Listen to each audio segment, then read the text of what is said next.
Hello students, हमने last class में क्या पढ़ा था? जनरल केमिस्ट्री हम चैप्टर पढ़ रहे थे केमिस्ट्री का, ठीक है। तो इसमें मैंने लास्ट क्लास में आपको क्या पढ़ाया था? एटॉमिक नंबर और मास नंबर, ठीक है। तो एटॉमिक नंबर को अगर हम रिवाइज करें तो एटॉमिक नंबर में मैंने आपको क्या बताया था कि नंबर ऑफ प्रोटॉन्स कितने हैं किसी भी न्यूक्लियस के अंदर, किसी भी एटम के न्यूक्लियस के अंदर कितने प्रोटॉन्स है उसका एटॉमिक नंबर होता है। तो Z=P होता है, ठीक है। और उतने ही क्या होते हैं? इलेक्ट्रॉन होते हैं। ये मैंने आप लोगों को एटॉमिक नंबर में बताया था। नेक्स्ट टॉपिक क्या था अपना? Mass number. मास नंबर के बारे में मैंने आपको बताया कि मास नंबर क्या होता है? सम ऑफ प्रोटॉन्स प्लस न्यूट्रॉन्स, ठीक है।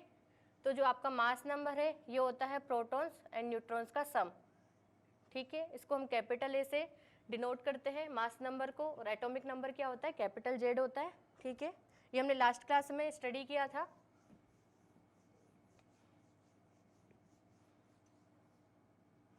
आज हम एक बहुत ही इंपॉर्टेंट टॉपिक पढ़ने जाएंगे, इलेक्ट्रॉनिक कॉन्फ़िगरेशन।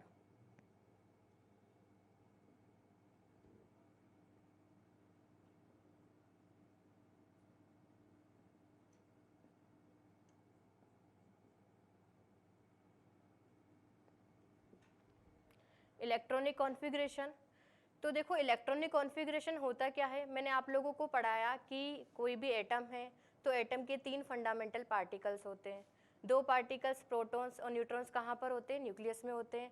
और जो आपके इलेक्ट्रॉन्स हैं वो कहाँ पर होते हैं? शेल्स में होते हैं, या फिर ऑर्बिट में होते हैं, या फिर एनर्जी लेवल में होते हैं। तो वो क्या करते हैं? न्यूक्लियस के अराउंड चक्कर लगाते रहते हैं। तो आपका जो इलेक्ट्रॉन्स हैं तो उनका कॉन्फ़िगरेशन कैसा है, मतलब शेल्स में उनका अरेंजमेंट कैसा है? That is electronic configuration.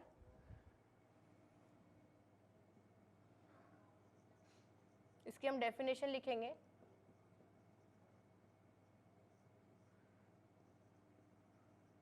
Arrangement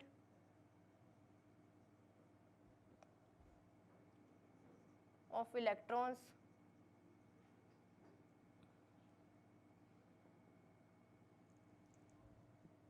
in shells of an atom. हमारा जो एटम है उसकी जो शेल्स है, शेल्स में इलेक्ट्रॉन्स का अरेंजमेंट किस तरह से हो रहा है वो उसका क्या होता है? इलेक्ट्रॉनिक कॉन्फ़िगरेशन होता है। मॉडर्न एटॉमिक थ्योरी में मैंने आप लोगों को स्ट्रक्चर ऑफ एटम पढ़ाया था। सेंटर में क्या होता है? न्यूक्लियस। इसके चारों तरफ क्या होती है? ऑर्बिट्स होते हैं।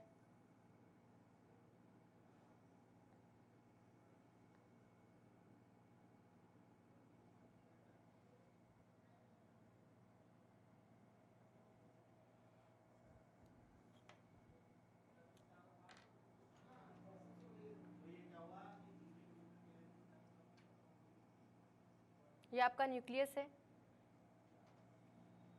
ये के शेल,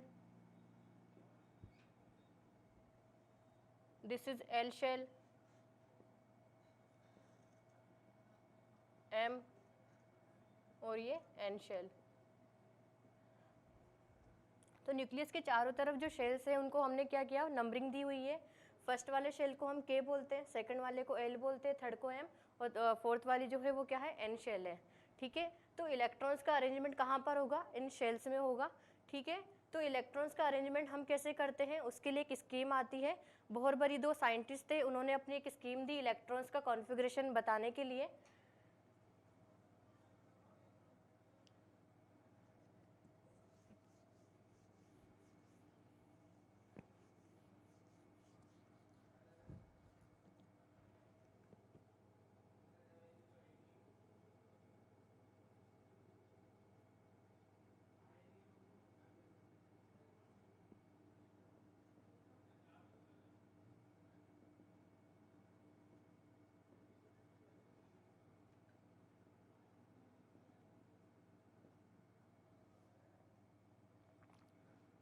अब हम पढ़ेंगे बोहरबरी स्कीम ऑफ इलेक्ट्रॉनिक कॉन्फ़िगरेशन। बोहरबरी जो साइंटिस्ट थे उन्होंने अपने इलेक्ट्रॉनिक कॉन्फ़िगरेशन के लिए क्या बोला? फर्स्ट पॉइंट था the maximum number of electrons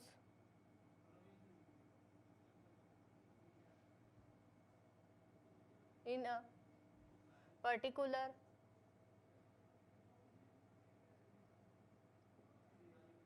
shell of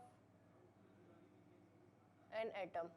इसका उन्होंने एक फॉर्मूला दिया, वो क्या था, 2n²। The maximum number of electrons in a particular shell of an atom equals to क्या रहेगा, 2n²। तो अब यहाँ पर हम इसकी वैल्यूज निकालते हैं। n क्या है, नंबर ऑफ शेल।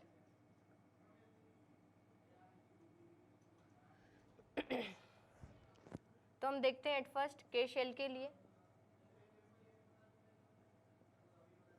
के शेल एल एम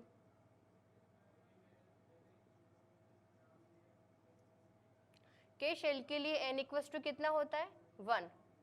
एल के लिए कितना होता है, n इक्वल्स टू 2। एम के लिए क्या होगा, n इक्वल्स टू 3। और n के लिए n क्या होगा, 4। मतलब जो इनका शेल नंबर है वो यहाँ पर मैंने लिखा। अब मैं क्या करने जा रही हूँ, 2n² में वैल्यूज पुट करूँगी किसकी, n की। 2 × 1², 2 × 2², 2 × 3², 2 × 4²। कितना आएगा, 2। इसमें 8, यहाँ पर 18 और यहाँ पर 32। तो जो यहाँ पर इलेक्ट्रॉन्स निकले हैं के शेल में, एल में, एम में और एन में, तो ये क्या पता चलता है यहाँ से कि आपकी जो फर्स्ट शेल है के, तो के में मैक्सिमम नंबर ऑफ इलेक्ट्रॉन कितने रहेंगे, 2। एल में कितने रहेंगे, 8। एम में कितने रहेंगे, 18। और फोर्थ वाले शेल में हम मैक्सिमम कितने फिल कर सकते हैं, 32। तो फर्स्ट रूल क्या था, the maximum number of electrons in a particular shell of an atom equals to 2n²। N की वैल्यूज मैंने यहाँ पर पुट की तो आपको कुछ वैल्यूज मिली, तो ये आपकी नंबर ऑफ इलेक्ट्रॉन्स है, maximum number of electrons in a particular shell of an atom.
Bohr Bury की स्कीम में जो सेकंड पॉइंट था वो क्या था कि आउटर मोस्ट शेल में कोई भी एटम है उसके आउटर मोस्ट शेल में मैक्सिमम कितने इलेक्ट्रॉन रहेंगे, 8 इलेक्ट्रॉन।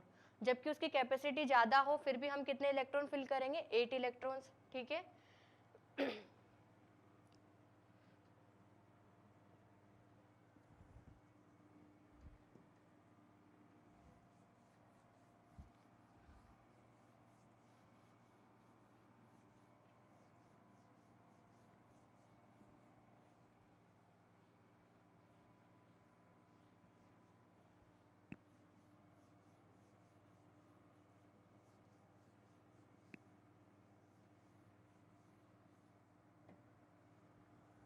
मैंने आप लोगों को भी बोहरबरी स्कीम के बारे में बताया। फर्स्ट रूल क्या था कि मैक्सिमम नंबर ऑफ इलेक्ट्रॉन कितने आएंगे, 2n²। 2n² से मैंने नंबर ऑफ इलेक्ट्रॉन्स निकाले, हर एक शेल में कितने इलेक्ट्रॉन आ सकते हैं।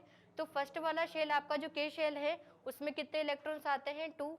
और आपका जो एल शेल है उसमें 8 आते हैं, एम में 18 आते हैं और एन में कितने आते हैं, 32। के, एल, एम और आपका जो एन शेल है, के में कितने आते हैं, 2। एल में 8, इसमें 18 और इसमें 32। तो आपको इलेक्ट्रॉन्स को फिल कैसे करना है, इस तरह से फर्स्ट वाले शेल में के, सेकंड वाले में 8 और थर्ड वाले में 18 और फोर्थ वाले में 32। इसके बाद मैं आप लोगों को कुछ एलिमेंट्स के इलेक्ट्रॉनिक कॉन्फ़िगरेशन लिख के बताऊंगी, वो आप लोगों को अच्छे से आना चाहिए। देखिए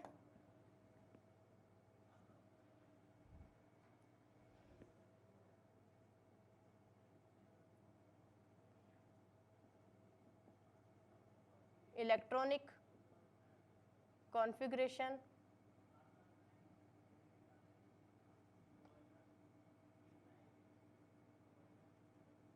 of some elements. First 20 elements का हम इलेक्ट्रॉनिक कॉन्फ़िगरेशन देखेंगे। फर्स्ट 20 एलिमेंट्स क्या क्या होते हैं वो अब हम लिखेंगे यहाँ पर। एलिमेंट्स के शेल, एल, एम और N.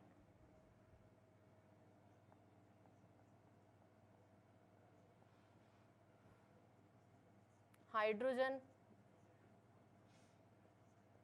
Helium, lithium,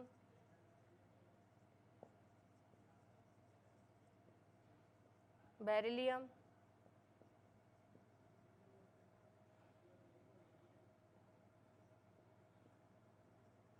boron, carbon, nitrogen, oxygen,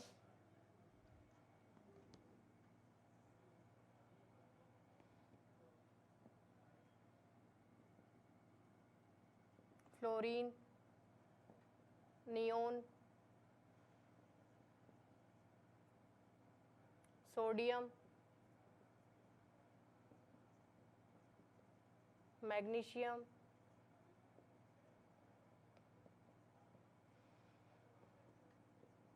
aluminium,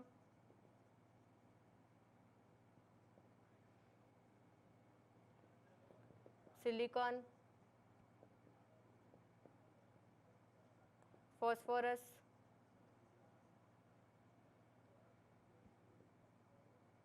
sulphur,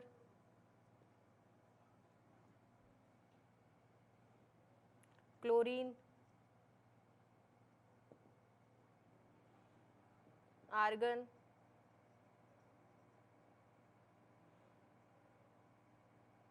potassium and last 20 पर क्या होता है? कैल्शियम। ब्रैकेट में हम इनके सिंबल्स भी लिख देते हैं। हाइड्रोजन का सिंबल क्या होता है? H, हीलियम का He, लिथियम का Li, beryllium Be, boron B, carbon C, nitrogen N, oxygen O,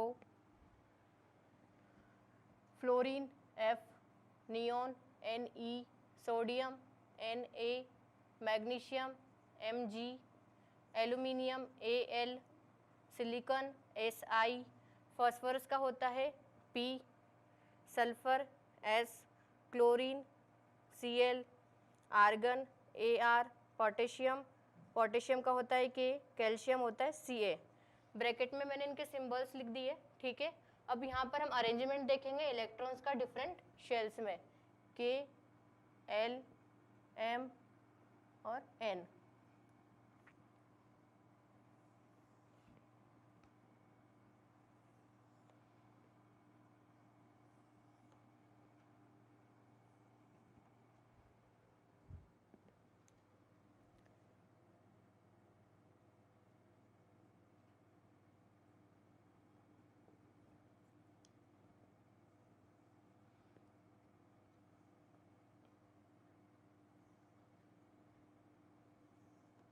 K, L, M और N, इन शेल्स में जितने नंबर ऑफ इलेक्ट्रॉन्स आने वाले हैं वो मैंने यहाँ पर ब्रैकेट में लिख दिए हैं।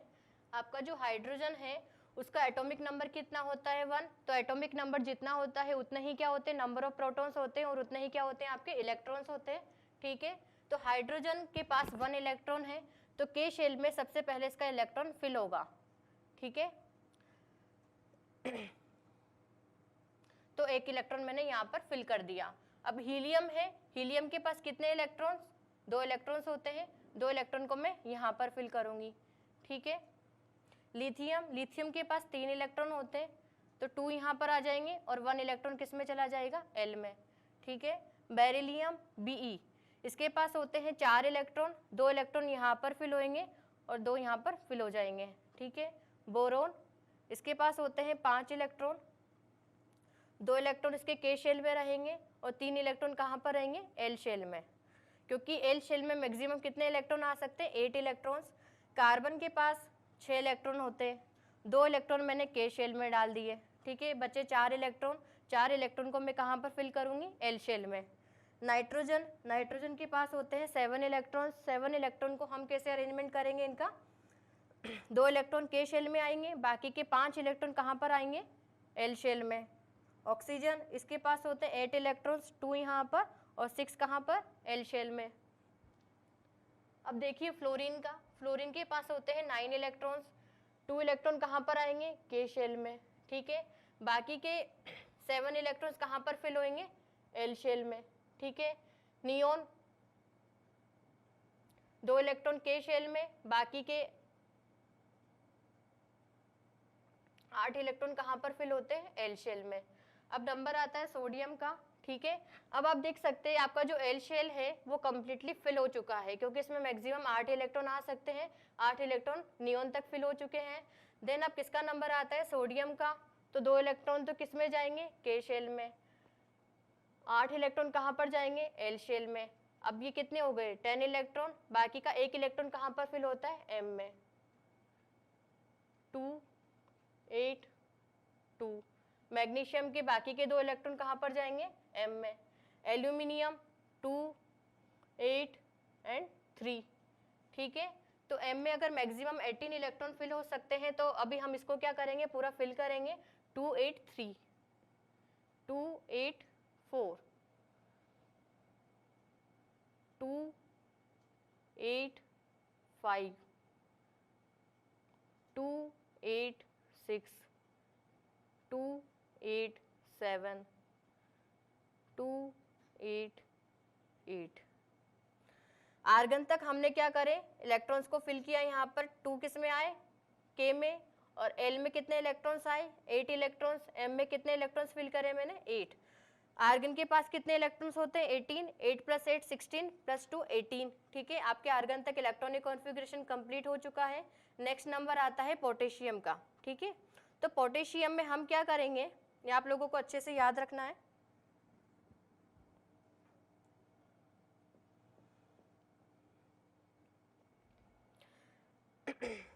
आप देख सकते हैं कि एम में कितने इलेक्ट्रॉन्स फिल कर सकते हैं, मैक्सिमम 18, लेकिन यहाँ पर 18 इलेक्ट्रॉन्स फिल हुए बिना क्या होगा, आपका जो 4th शेल है वो फिल होगा। 2 8 9, ऐसा हम यहाँ पर फिल नहीं करते हैं, ठीक है। तो क्या करेंगे, इसमें हम 8 इलेक्ट्रॉन फिल करेंगे, कौन से वाले शेल में, एम में, ठीक है। बाकी का 1 इलेक्ट्रॉन कहाँ पर जाएगा, एन वाले शेल में, मीन्स 4th वाले शेल में। कैल्शियम, इसमें भी क्या होता है, 2 8 8 एंड 2, ठीक है। आप लोगों के मन में एक डाउट आया होगा कि एम शेल में, जो 3rd वाला शेल में, उसमें अगर मैक्सिमम 18 इलेक्ट्रॉन आ सकते हैं, तो हमने बाकी के जो ये 2 एलिमेंट है, इसमें लास्ट वाले इलेक्ट्रॉन को इस वाले शेल में क्यों फिल किया, ठीक है। तो इसके पीछे रीज़न ये है कि बोहरबरी ने अपनी स्कीम में ये भी बोला था कि ऐसा भी हो सकता है कि कोई शेल बिना कंप्लीट हुए दूसरी शेल में इलेक्ट्रॉन चला जाए, ठीक है। तो ऐसा हो सकता है, ये शेल कंप्लीट नहीं हुई है, इससे पहले इलेक्ट्रॉन कहाँ पर फिल हुआ है, एन वाली शेल में, और कैल्शियम में भी ऐसा हुआ है, ठीक है। तो ये आप लोगों को अभी तो याद करना है, इसके पीछे क्या रीज़न है वो सब आप 9th क्लास में या 11th क्लास में स्टडी करेंगे, ठीक है। अबव प्रिंसिपल होता है, उस प्रिंसिपल के अकॉर्डिंग हम क्या करते हैं, इलेक्ट्रॉन्स को फिल करते हैं। इलेक्ट्रॉनिक कॉन्फ़िगरेशन वहाँ पर आप देखेंगे अच्छे से, ठीक है। तो आज हमने क्या देखा, 20 एलिमेंट्स के इलेक्ट्रॉनिक कॉन्फ़िगरेशन, इनके इलेक्ट्रॉन्स का अरेंजमेंट कैसे होता है शेल्स में, तो ये हम लोगों ने अच्छे से स्टडी करा। ये आप लोगों को अच्छे से याद रखना है, के में कितने इलेक्ट्रॉन आते हैं, एल में कितने आते हैं, एम में कितने आते हैं, और एन में कितने आते हैं, ठीक है। ये आपको अच्छे से लर्न करना है।